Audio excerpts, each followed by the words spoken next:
Olá, eu sou o Luiz e você está ouvindo mais um episódio do Ecos do Marajó.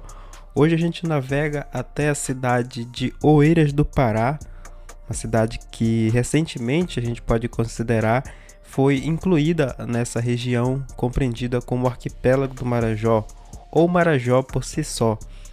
Então, Oeiras do Pará antes respondia politicamente à região do Baixo Tocantins. Até hoje tem muitas ligações ainda com Cametá, tem a própria ligação da PA que liga até Oeiras do Pará a esses outros municípios, mas também é verdade que tem muito dessa identidade ribeirinha que dialoga com outros municípios marajoaras, como Curralinho, Bagre, entre outros ali da proximidade.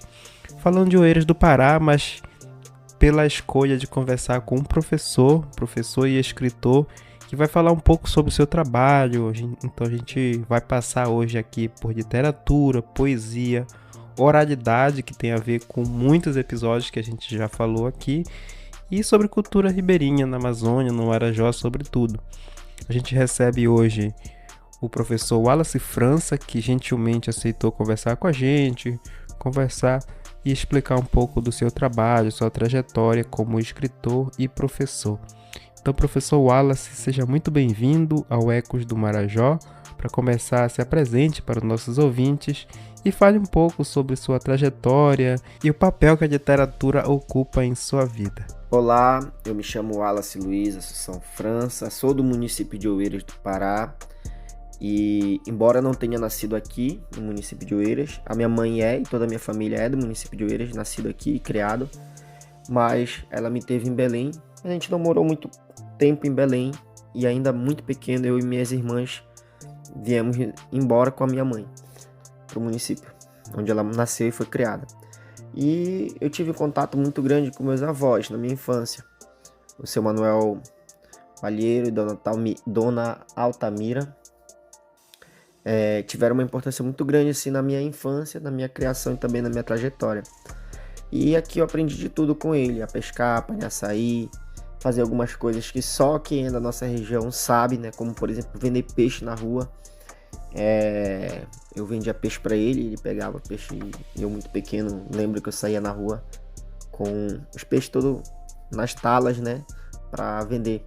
Coisas que já não acontecem hoje, já não tem mais essa tradição. Enfim, eu tive contato com a literatura muito cedo, mas por meio da oralidade, né? Muitos falam que oralidade não é literatura, embora existam, né, grandes teóricos ali que afirmam que oralidade é sim literatura, e para mim é de fato, porque através da oralidade, principalmente na nossa região, se compartilha muitos saberes, muitas tradições, e também a gente percebe ali o fantástico, o imaginário através da oralidade. E aqui na nossa região falar tem um peso muito grande, até maior do que a escrita. Então, mas eu só tive contato mesmo com a escrita de fato já na faculdade, no curso de letras. Eu já estudava educação física e em 2018 veio uma disciplina na turma de letras que era produção escrita em texto acadêmico, e o professor Jorge Domingues, que foi muito importante para mim, ele nos ajudou a construir um livro que se chama Tipiti. Tem toda uma simbologia do título do livro, porque ele nos espremia ao máximo, e dessa oficina surgiu o livro. E assim, basicamente, a partir de 2018 para cá, 8 anos, eu venho escrevendo, produzindo literatura, conto, poema, poesia, letra de música, me arrisco em crônica, sempre falando da nossa identidade. Obrigado, professor, bela história. E sua produção literária dialoga diretamente com o cotidiano ribeirinho, amazônico. Isso é muito massa, isso contempla muito o que a gente escuta aqui, que a gente conversa, tem tudo a ver com a nossa região. Acho que isso é uma das coisas que mais nos aproxima. Conte um pouco como que a poesia e os contos, a oralidade aparecem no seu trabalho atualmente. Meu último trabalho publicado foi Contos Marajoaras, Entre Rios e Ilhas, que traz as nossas histórias tradicionais do boto, da cobra grande, numa nova roupagem, sempre preservando ali características da oralidade, que eu acho muito importante, quando a gente vai trabalhar coisas da nossa região, preservar a nossa identidade, né, de fato, nosso falar, nossas gírias, nossos trejeitos. Então eu trago isso dentro dessas histórias. E foi um trabalho que, de certa forma, foi reconhecido. Eu sinto que ainda tem um caminho muito grande para quem produz literatura, para quem escreve na nossa região, não só em Oeiras, mas no Marajó e até no Baixo Tocantins. Mas a gente já começou a dar alguns passos, já começou a ser reconhecido um pouco. E essas histórias, elas estão ganhando vida. As pessoas me param na rua, me perguntam se tal conto foi verdade, aconteceu. E isso eu acho muito encantador, né? Alguém te abordar e perguntar: mas aquela pessoa que vira boto, ela mora mesmo lá no bairro Marituba? Porque eu trago muito isso, né? Esse cotidiano, entrelaçar entre fato e ficção. Eu trago as nossas ruas, nossos bairros, nossos rios para os meus contos. E aí, quando as pessoas leem, se identificam com aquela rua onde ela mora, onde ela tem um parente, ela associa que aquilo foi verdade, que aconteceu. E, na verdade, de fato, a gente não sabe se aconteceu ou não. Muitas dessas histórias são histórias de pescador. E para eles, são verdades, são coisas que viveram. E a gente não pode negar isso, de fato. Agora falando um pouco da sua atuação acadêmica, sua trajetória cultural, elas meio que se entrelaçam bastante.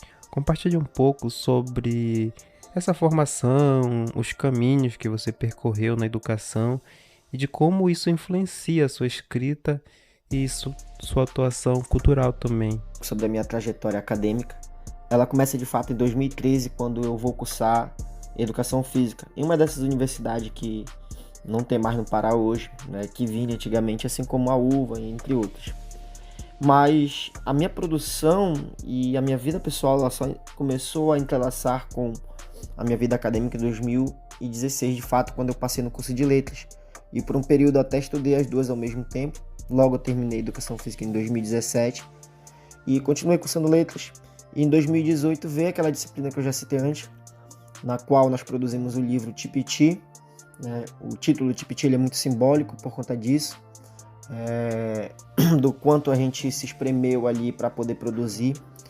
E foi através da escrita que eu percebi que eu poderia representar o que eu era, o que nós vivíamos, mostrar nossa identidade, a nossa cultura. Porque por mais que a oralidade seja importante, parece que as pessoas ainda hoje valorizam mais a produção escrita. Não deveria ser assim. E até hoje em dia, quando nosso falar, nossa tradição, ela viraliza no TikTok, no Instagram e em outras mídias, ainda é muito com um efeito de piada. As pessoas debocham muito ainda da nossa tradição e isso me incomoda um pouco. E aí eu percebi que através da escrita eu poderia representar a nossa fala. Inclusive em 2020, eu continuei escrevendo depois de 2018, da produção desse livro. Em 2020 veio a pandemia e a gente sofreu muito com isso. Passei um momento muito problemático de ansiedade e eu vi as pessoas sofrendo à minha volta, pessoas morrendo. E isso influenciou mais ainda no tom de criticidade e também de pedido de socorro dentro da minha escrita. Então, às vezes, a minha escrita ela vai parecer um pouco áspera em relação à crítica social do que a gente vive aqui, né, como se fosse um grito de socorro, mas é por conta dessa influência que eu tive durante a pandemia. Inclusive, nesse período eu ganhei um prêmio, eu concorri com mais de 700 escritos, outras poesias, e fiquei em primeiro lugar, no primeiro prêmio Pindorama de Cultura, com o poema Herança Parda, e ele começava justamente assim: em meio à pandemia, o mundo parou, o rio secou, a vida chorou, e o preço, adivinha só quem pagou. Encurtou o sonho da esperança, acabou com a vida das crianças, mas a esperança ainda vive em nossas lutas e desafios. A cada curva, um desafio, a cada chuva, um plantio. Esperança que renasce na gota do orvalho, educação é o passe no suor do trabalho. Não existe atalho na cidade ou no rio, caridade não, tio, é direito, viu? Saúde, família, alimentação, virtudes que fazem bem pro coração. E é só um trecho do poema que eu acabei de declamar. Ele é um poema muito grande, um poema de 4 laudas. e um vídeo ali que eu declamei ele tinha uns 6 minutos. E ele foi vencedor, né, desse prêmio. E aí em 2022 eu passei no mestrado no PPG Duque, na UFPA Campus Cametá, e lá eu cursei o mestrado em Educação e Cultura, e eu trouxe à tona tudo aquilo que eu tinha produzido durante a pandemia 2021-22 e lancei o meu segundo livro, que foi Inquietude, que pelo nome você já deve entender mais ou menos do que se trata. São poemas críticos que falam da realidade ribeirinha, principalmente em período de pandemia.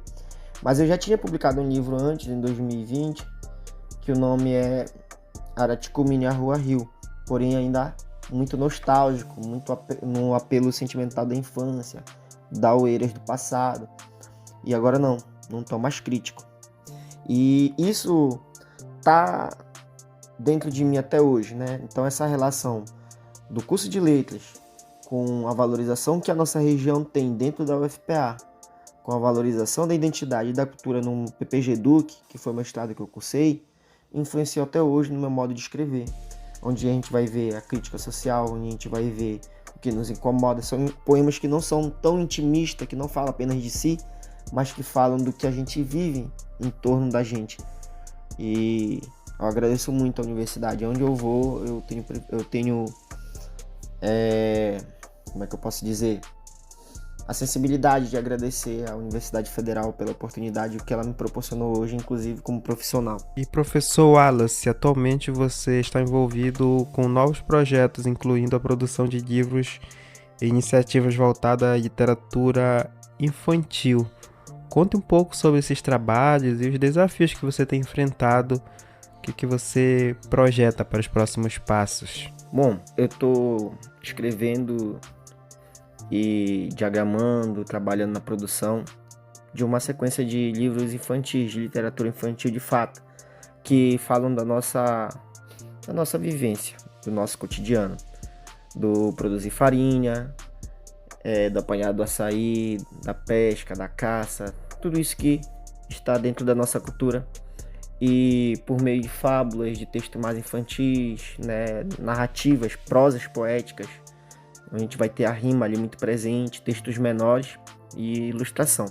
Tenho trabalhado também com ilustração e por meio de ferramentas digitais. Aí eu uso vários programas para fazer esses desenhos. Algumas pessoas me perguntam, como é que eu chego naquele desenho? Você fez à mão? Não. Alguns eu faço à mão, rascunho, digitalizo e vou trabalhar com outras ferramentas, com colagem, sobreposição, um pouco também de inteligência artificial para me ajudar em algumas produções que eu não consigo reproduzir manuscrito. E aí a gente chega nas ilustrações que a gente tem hoje, que é fruto de toda essa tecnologia, mas ao mesmo tempo que banha muito nos desenhos antigos, daqueles livros que a gente vê lá da década de 70, 80, aquelas ilustrações mais simplistas. Mas que tem um peso muito forte, né? E um apelo muito grande da criança.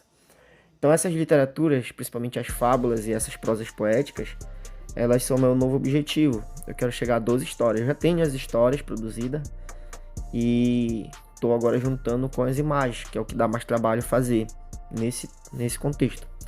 Eu quero fazer ele de forma integral, eu não quero deixar na mão de uma editora para ela criar a ilustração, ou até mesmo, né, proporcionar essa ilustração para uma outra pessoa da nossa região, que seria bom, mas aqui a proposta ela é outra. Ela é eu me envolver 100% na produção desses livros. Inclusive ele foi usado agora recentemente no planejamento municipal de rede de Oeiras do Pará, e eu me senti muito grato, muito valorizado por conta disso. Professores das séries iniciais, da educação infantil, até mesmo das séries finais, usando o meu trabalho. Os meus livros que já estão prontos, eu disponibilizei em forma de PDF, e não todos, como eu disse, não estão todos prontos, e eles usaram. E eu também trabalhei no planejamento, com turmas de sexto ao nono ano, trabalhando o planejamento para os professores de língua portuguesa, e eu percebi o interesse muito grande, principalmente dos professores e também das crianças em relação ao meu trabalho, principalmente esse novo agora. E assim, um dos grandes desafios ainda hoje é a parte financeira. Por mais que as pessoas pensem que a gente ganha dinheiro produzindo livro, a gente não ganha dinheiro. Fazer livro é muito caro, principalmente na nossa região, onde as editoras são todas de fora. Tem algumas em Belém, em Cametá, mas se torna até mais caro, né, por conta do preço do material, da página publicada. E lá fora é um pouco mais barato, mas aí tem um frete também. E eu sinto que falta um pouco mais de incentivo à escrita, à produção literária. Incentivo fiscal, incentivo das prefeituras, incentivo do governo do estado. A gente sabe que tem algumas leis aí que garantam a produção de cultura, como agora a Lei Paulo Gustavo. Porém, quando chega no nosso município, por exemplo, é até uma crítica, mas que sirva como construtiva, quem já é professor, quem já tem uma profissão, é contratado da prefeitura, não pode participar dessas leis. E isso dificulta mais um pouco, né? A gente sabe que o salário do professor ele não é tão grande, ele não é tão bom assim. E tem muito a melhorar pelo que a gente entrega, o que a gente produz em sala de aula, pelo que o professor representa. Mas ele dá para sobreviver, a gente consegue ter uma vida digna. Poderia ser bem melhor, mas a gente consegue ter uma vida digna. Mas a tirar desse valor aí para poder escrever, produzir nossos materiais, acaba se tornando muito caro. Só para ter ideia, né? Nesse último livro que eu lancei, 150 exemplares custou mais de R$3.000.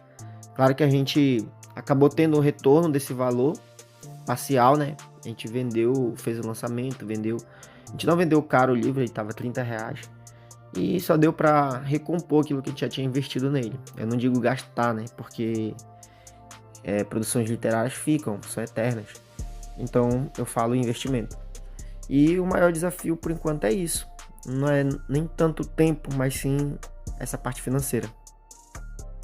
Muito legal, quem sabe aí você volta numa próxima oportunidade já com esses trabalhos concluídos e pode partilhar um pouco mais desses impactos, né? Que certamente é algo que vai refletir positivamente na educação, porque quando você educa com uma linguagem e também com temáticas que são da sua e da nossa realidade, a gente compreende mais e consegue fazer melhores correlações. E agora as suas considerações finais, fique à vontade. Bom, para finalizar, queria agradecer ao público, os ouvintes desse podcast e também ao organizador, agradecer pelo convite, falar que é uma honra estar fazendo essa entrevista aqui no Ecos do Marajó. Eu achei um projeto muito lindo, um projeto muito bom e necessário na nossa região. Falar sobre produção acadêmica, falar sobre território, falar sobre tradição, falar sobre cultura é extremamente necessário, principalmente na nossa região. E ter mídias digitais que valorizam isso é mais necessário ainda, porque as pessoas precisam conhecer o que a gente tem aqui. As pessoas precisam conhecer mais sobre a nossa identidade, mais do que elas vivem, né, em torno do seu próprio umbigo. Então, até para as pessoas que estão lá fora, conhecer o que a gente é de fato e não conhecer apenas estereótipos da gente. Tem uma música que eu gosto muito dela, que é a música Belém para Brasil, do Mosaico de Ravenna, e ela é uma música crítica em relação ao que as pessoas acham da gente. Olha, uma música lá do passado, se eu não estou enganado, da década de 80, mas ela ainda diz muito hoje do que como a gente é visto lá fora. Então, para que as pessoas não nos confundam, não criem estereótipos ainda maiores sobre nós, é necessário trabalhos como esse. E eu queria agradecer a todas as pessoas e estimular quem produz literatura, quem produz cultura, quem escreve na nossa região, para não desistir. E que por mais que seja difícil, uma hora os frutos vêm. Assim como hoje, eu estou começando a ver um pouco do que eu produzi nos últimos 8 anos, né? Vendo o reconhecimento disso, as pessoas me param, as pessoas perguntam sobre meus livros, as pessoas lêem minhas produções, elas agradecem, comentem. E eu queria deixar o meu Instagram, se vocês quiserem procurar, prof.wallace2025, e lá eu tenho algumas produções musicais. E é isso, muito obrigado e até a próxima. Professor Wallace, muito obrigado por compartilhar um pouco do seu trabalho, falar um pouco da sua trajetória, trazer também reflexões importantes desse campo aqui da literatura, dos saberes, da oralidade.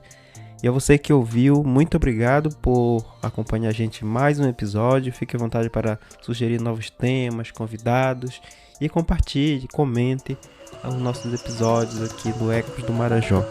Forte abraço e até o próximo. Tchau, tchau.